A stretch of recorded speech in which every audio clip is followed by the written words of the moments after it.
Imagine waking up every morning, same alarm, same ceiling, same half-awake scroll.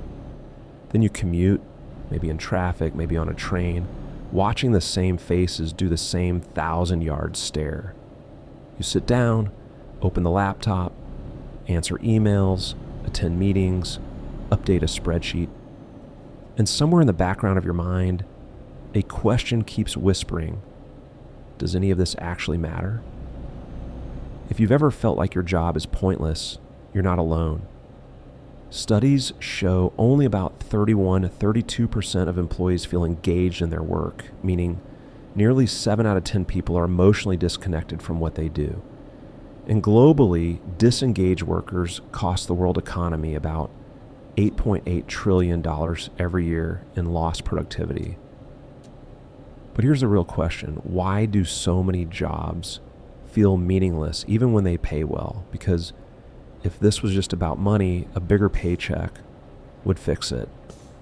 And for a lot of people, it doesn't. So today, let's talk about what's happening and how to get your life back without burning everything down overnight. First, quick reality check. If your job feels meaningless, that doesn't mean you're ungrateful. It doesn't mean you need to grind harder. Most people are trying, like genuinely trying. They're showing up, they're being reliable, they're doing what they were told would lead to a good life, like the good old American dream, and still it feels like a void. That feeling has a name. Actually, it has a few, but the simplest one is this. You can be busy and still feel useless.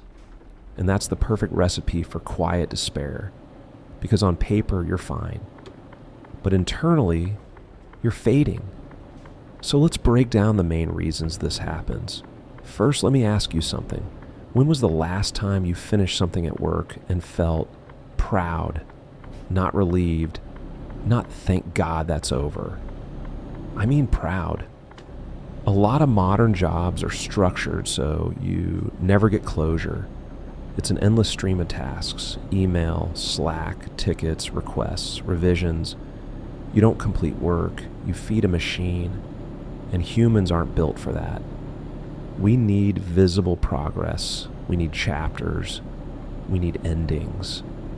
Even ancient jobs, farming, building, crafting. You could point to something and say, I made that.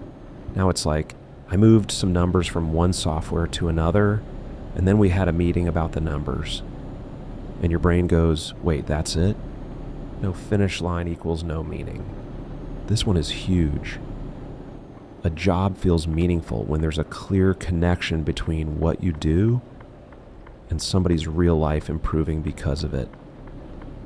But a lot of roles are buried under layers of abstraction. You're not helping people. You're helping someone who helps a department, who supports a product that might help people, theoretically. So your impact becomes a rumor. And when impact is a rumor, motivation dies. That's why two people can work equally hard, and one feels alive, the other feels hollow. Because one can see the effect, and the other is just maintaining the illusion of motion.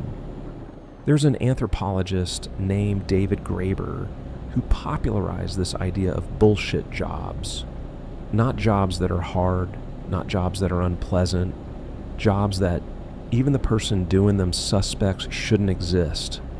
Like writing reports nobody reads, making slides for meetings that get rescheduled, optimizing processes that become worse, creating documentation for the documentation, and the odd part, society treats it like a personal failure to admit this, so people just pretend, they act busy, they nod in meetings, they say things like circle back and moving forward. But deep down, they feel like they're spending their one life acting in a play called work. That's not a character flaw. That's a design flaw. Let me say something that might sting a little. Some jobs don't hire your creativity. They don't hire your mind. They don't hire you. They rent your time. And when your job is basically be available, be responsive, don't mess up, your soul goes into power-saving mode, because meaning comes from agency, from making choices, solving problems, building, improving. But if your day is mostly approvals, waiting, and staying aligned, you start to feel like a human attachment to a calendar. And no one wants to be a calendar. People hear burnout and think it means too much work. But a lot of the time, burnout is also too little meaning. You can be exhausted from work that doesn't challenge you, work that doesn't develop you, work that doesn't reward you emotionally, because your brain is screaming, we are spending energy for nothing. That creates a special kind of fatigue, the kind sleep doesn't fix. At this point, some people are like, okay, cool. So the solution is I quit my job and move to a cabin and bake sourdough. Maybe respect. But most of us have rent, people, responsibilities, reality. So let's talk about practical solutions, things you can do without blowing up your life. Not motivational fluff. Actual levers you can pull. Meaning comes from feedback. So here's the move. Create an impact loop, a direct line between what you do and who it helps. Ask yourself, who benefits if I do my job well? Can I talk to them? Can I see the outcome?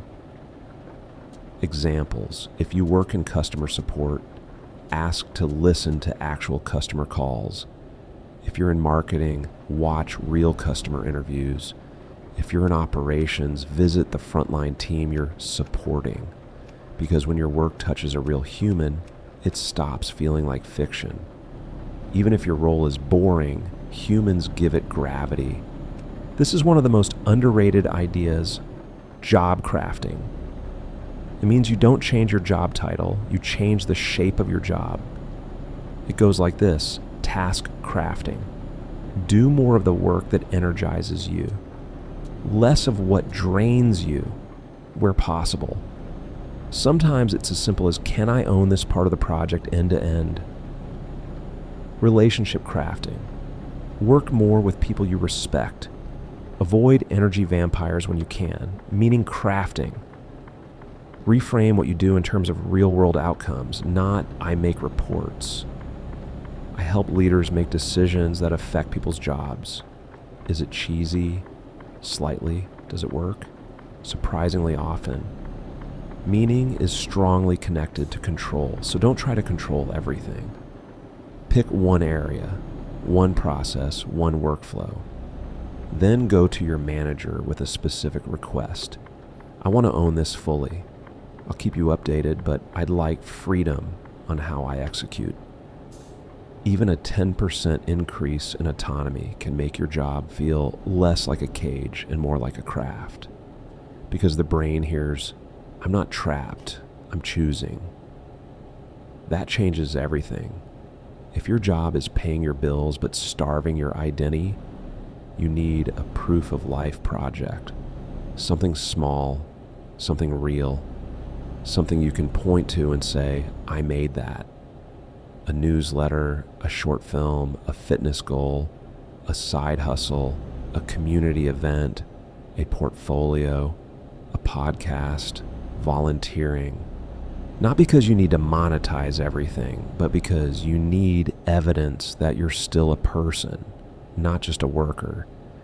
And here's the thing, when you have proof of life outside work, your job stops feeling like your entire existence. It becomes what it should have been all along, a part of your life, not the definition of it. Sometimes the job isn't meaningless because the tasks are boring. It's meaningless because it violates who you are. Like, you value honesty, but your company sells dreams it can't deliver. You value family, but the culture worships late nights. You value creativity, but your role punishes originality. You value peace, but your work environment is toxic. That creates internal friction every day, and your brain labels it as meaningless because it can't justify the cost. I've had a job in the past. It was in corrections. The pay was above average. The pension was something that felt worth it staying for. But I felt miserable every single shift, feeling anxious most of the time, getting angry over small things, you name it. Then I did some soul searching. I think this was one of the best decisions I've ever made. So ask yourself one uncomfortable question. What am I trading away to keep this job? If the answer is my health, my dignity, my relationships, or my time, that's not a meaning problem. That's a life alignment problem. And that might require a longer-term exit plan, not an impulsive quit, a plan. Let's land this. A lot of people wait for meaning like it's hiding somewhere in the perfect job. But meaning usually isn't something you discover. It's something you build. You build it by creating visible outcomes, connecting to real people, increasing autonomy, making something tangible, aligning your days with your values. And if your current job can't support that, then at least now you know what to look for next, not a dream job. A job with a clear finish line, real impact, and room to own your work. If this hit a little too close, here's what I want you to do today. Pick one thing, one impact loop, one autonomy ask, or one proof of life project, and start it this week. And tell me in the comments what part of your job feels meaningless and what would make it feel real again. Because I promise you, you're not the only one thinking this. You're just one of the few saying it out loud. All right, guys, thank you for tuning in. Peace.